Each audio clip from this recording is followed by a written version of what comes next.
अभी कुछ देर पहले ही गुंडों से लड़ने वाला शिवाय वहीं जम गया।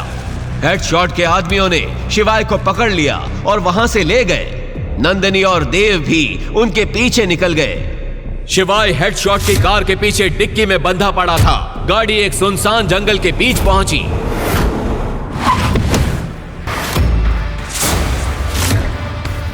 ये कैसे हो सकता है? गाड़ी तो कहीं रुकी भी नहीं है। चलती हुई गाड़ी से बंधा हुआ आदमी भाग कैसे सकता है?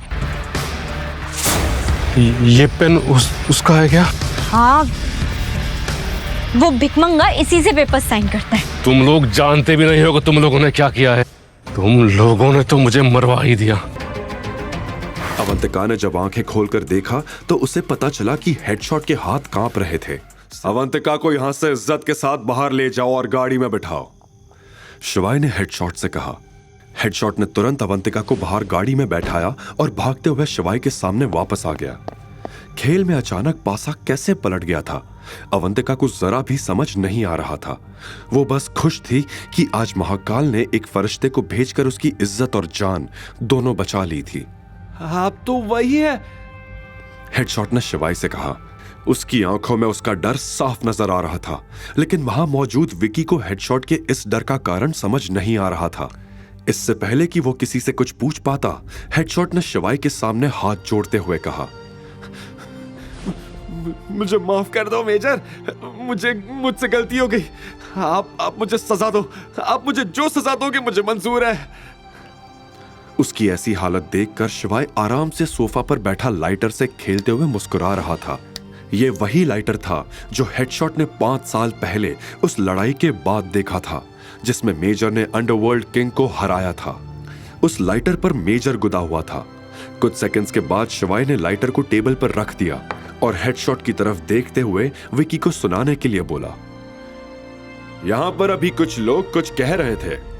क्या कह रहे थे? कि मुझे मेरे पैरों में गिरना होगा, मेरे बाप को भी मेरे पैरों में गिरना होगा, माफी मांगनी होगी, वगैरह वगैरह। शिवाय के मुंह से यह बात सुनते ही हेडशॉट का दिमाग और खराब हो गया। उसने गिड़गिड़ाते हुए बोला, इसका दिमाग खराब हो गया था मेजर, कुछ भी बकवास किए जा रहा था। और तुम शायद अवंतिका को मारने भी वाले थे। गलती हो गई मेजर।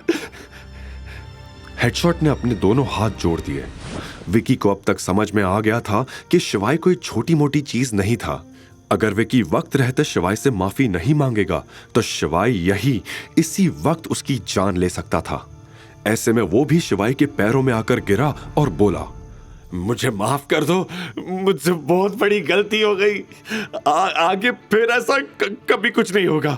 मां कसम, मैं कभी किसी लड़की के साथ ऐसा नहीं करूंगा। शिवाय ने विकी को हीन भावना से देखा और बोला, तुमने जो आज किया है वो माफी के लायक नहीं है। ऐसी हरकत तो कोई जानवर भी नहीं करता है। तुझे आज माफ कर भी दिया तो भी इस बात की क्या गारंटी है कि तू आगे से कभी ऐसा कुछ नहीं करेगा। शिवाय की यह बात सुनकर विकी सहम गया और हिचकिचाते हुए बोला, मेजर, मैं अपनी मां की कसम खा रहा हूं। मैं अपनी मां की कसम झूठी नहीं खाता। आज से हर औरत को देवी मानूंगा।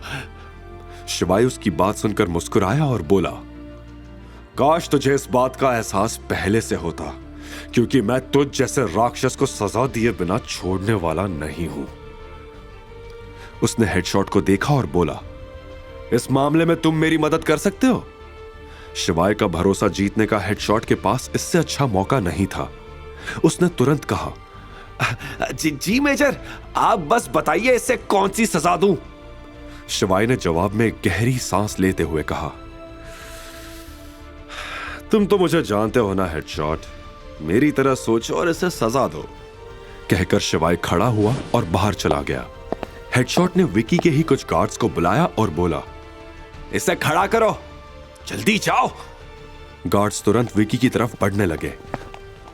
यह सुन के विकी और भी घबरा गया और उसने कहा, नहीं, आप मेरे साथ ऐसा नहीं कर सकते। साले, ज्यादा बोल रहा है। अगर तू लड़कियों के साथ ऐसा वैसा कर सकता है तो हम भी तेरे साथ ऐसा कर सकते हैं। हेडशॉट ने चिल्लाते हुए कहा। इधर नाइट क्लब के बाहर अवंतिका पहले से ही शिवाय की गाड़ी में बैठी थी। शिवाय ने भी कार में बैठने के लिए दरवाजा खोला ही था कि तभी नाइट क्लब के अंदर से विकी के चिल्लाने की आवाज आई। यह सुनकर अवंतिका ने शिवाय की तरफ देखा और बोली, ये कैसी आवाज थी? क्या पता, अंदर कुछ हुआ होगा। तुम फिक्र मत करो अवंतिका। और उसने अपनी गाड़ी चालू कर ली। हेडशॉट ने विकी के ही कुछ गार्ड्स को बुलाया और बोला, इसे खड़ा करो, जल्दी जाओ। गार्ड्स तुरंत विकी की तरफ बढ़ने लगे। यह सुन के विकी और भी घबरा गया और उसने कहा, नहीं, आप मेरे साथ ऐसा नहीं कर सकते। साले, ज्यादा बोल रहा है। अगर तू लड़कियों के साथ ऐसा वैसा कर सकता है तो हम भी तेरे साथ ऐसा कर सकते हैं, हेडशॉट ने चिल्लाते हुए कहा। इधर नाइट क्लब के बाहर अवंतिका पहले से ही शिवाय की गाड़ी में बैठी थी। शिवाय ने भी कार में बैठने के लिए दरवाजा खोला ही था कि तभी नाइट क्लब के अंदर से विकी के चिल्लाने की आवाज आई। यह सुनकर अवंतिका ने शिवाय की तरफ देखा और बोली, ये कैसी आवाज थी?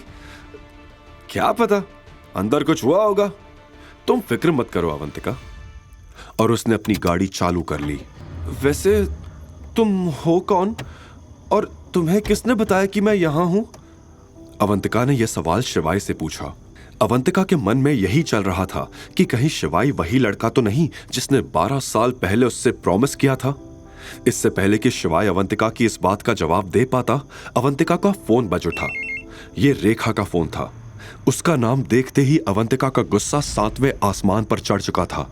फिर भी अवंतिका ने फोन उठाया और उधर से रेखा ने कहा, बेटा, मैंने बस यही पूछने के लिए फोन किया था कि तू अभी विकी के साथ ही है ना? उसका यह सवाल सुनते ही अवंतिका भभक उठी और चिल्लाते हुए बोली, आप जैसी औरत मैंने अपनी जिंदगी में नहीं देखी। मैं आपकी बात मान के यहाँ आई और यहाँ आकर मुझे पता चला कि आपने मुझे उस हैवान को बेच दिया है। यह सुनते ही रेखा का भी पारा गर्म हो गया। वो समझ गई थी कि अवंतिका विकी के साथ नहीं थी।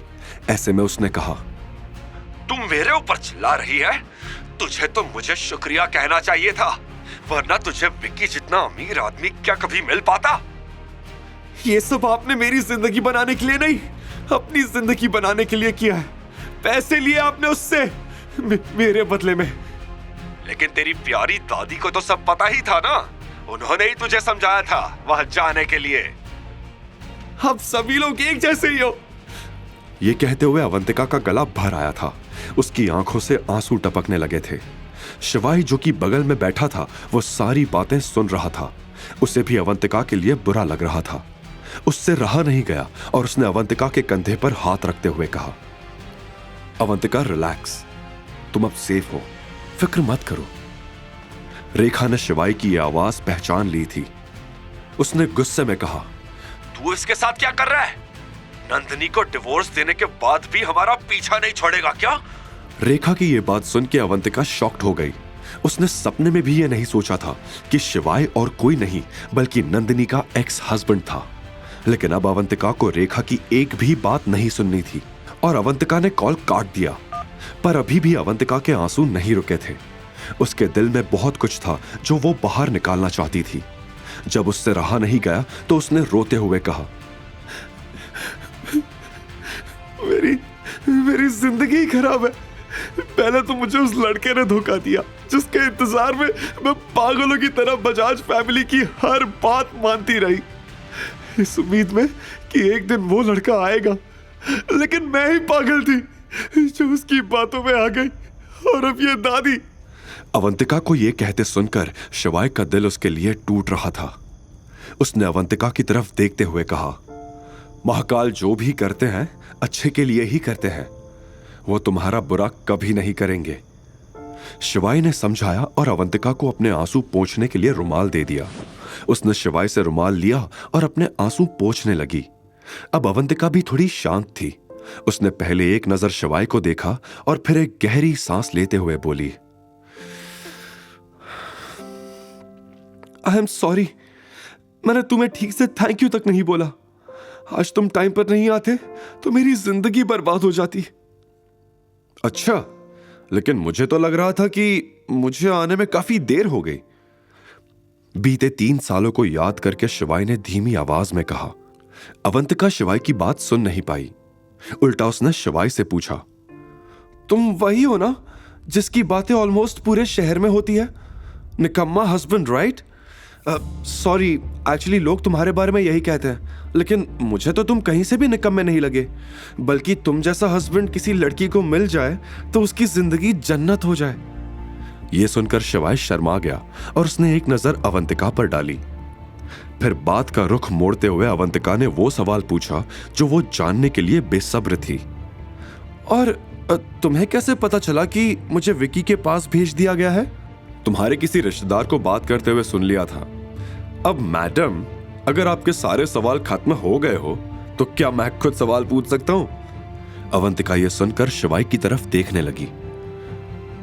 तुम ठीक हो ना अवंतिका? शिवाय की आवाज में हल्की चिंता थी। अवंतिका ने धीरे से हाँ में सिर हिला दिया। दोस्तों, आगे का एपिसोड आएगा और 2 दिन के बाद, और पूरी कहानी अभी सुनने के लिए डिस्क्रिप्शन में क्लिक करके डाउनलोड करो पॉकेट FM ऐप।